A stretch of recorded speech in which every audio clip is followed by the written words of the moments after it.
أهلا بيكم في حلقة جديدة على اليوتيوب. وناس كتير ممكن ما تكونش عارفة إيه هو البروتين النباتي ده، أو سمعت عنه قبل كده بس مش عارفة إيه الفرق بين البروتين النباتي أو الفيجن بروتين وبين الواي بروتين العادي. في الحلقة دي بقى هطلعك منها عارف كل الفروق من حيث الكواليتي والسعر والطعم والفوائد بتاعته، عارفة كل حاجة بالتفصيل. فكمل معايا الحلقة دي أوعدك هتطلع مستفيد. معاكم جورج رضا في قناة دكتور فيت. ويلا بينا نبدأ الحلقة.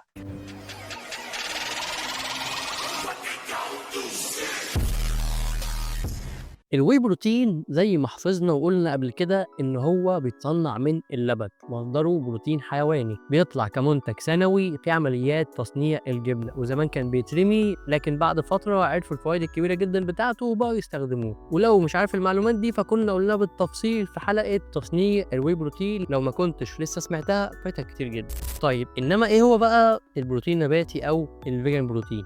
البروتين النباتي بيبقى اكتر من مصدر زي الرز، الفاصوليا، البسلة أو حتى بذور الشيا. طيب هو ليه بيجمع لك في العلبة هنا أكتر من مصدر؟ هقول لك وهتعرف كل حاجة كمان شوية. طيب لو جه في فكرك كده بروتين نباتي وبروتين حيواني، طبيعي هتروح ناحية البروتين الحيواني وتقول هو الأفضل. طيب ليه بقى وإيه اللي بيخليه الأفضل؟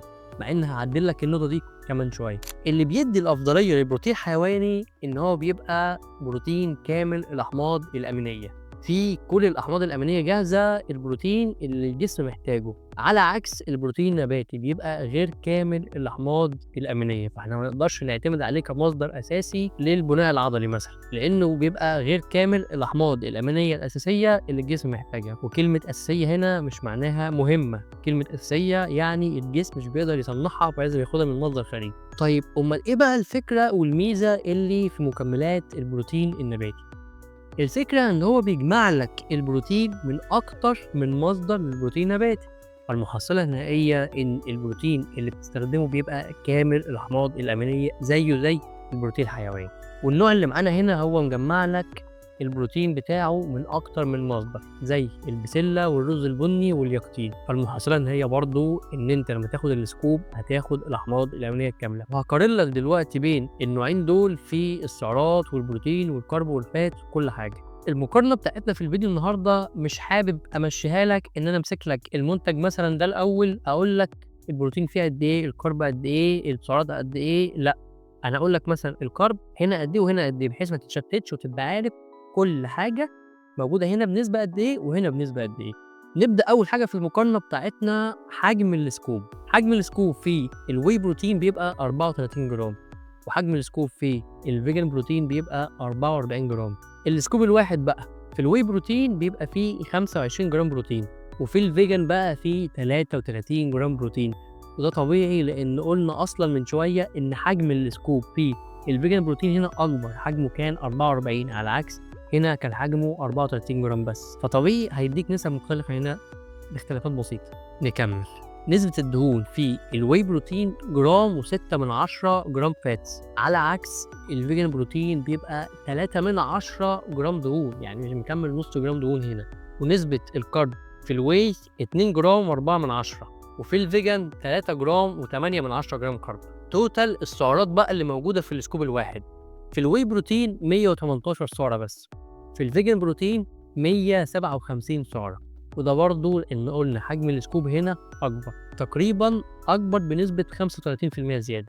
يبقى حجم السكوب في الفيجن بروتين اكبر من الواي بروتين، نسبة البروتين في الفيجن اكبر من الواي بروتين، نسبة الدهون في الفيجن بروتين اقل من الواي بروتين، نسبة الكارب في الفيجن بروتين اعلى من الواي بروتين، ونسبة السعرات في الفيجن بروتين برضو اعلى من الواي بروتين.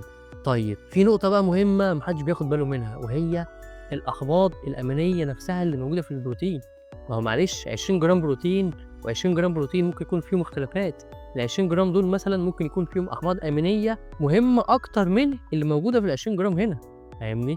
دي نقطة محدش بيتكلم عنها. لكن النوعين اللي معانا هنا الأحماض الأمينية اللي فيهم تقريبا متشابهة برضه، أو موجودة بأرقام كويسة ومحترمة جدا. مش هقول لك مثلا عشان ده بروتين نباتي فالأحماض اللي فيه أضعف أو أقل من اللي هنا، لأ، بالعكس الاتنين كويسين جدا، لان زي ما قلنا هو هنا في العلبه دي مجمع لك اكتر من مصدر للبروتين النباتي. وبالمناسبه ده مش اي اعلان خالص، انا بس حبيت اجيب لك نوعين من نفس الشركه، نوعين بروتين مختلفين، ان شركه واحده عامله واي بروتين وفيجن بروتين، لكن ده مش اعلان خالص. وانا نفسي شخصيا جربت الفيجن بروتين ده فتره كبيره وكان جايب معايا كويس جدا الصراحه. مشكلته الوحيده بقى في الطعم، ان هو طعمه مش احسن حاجه.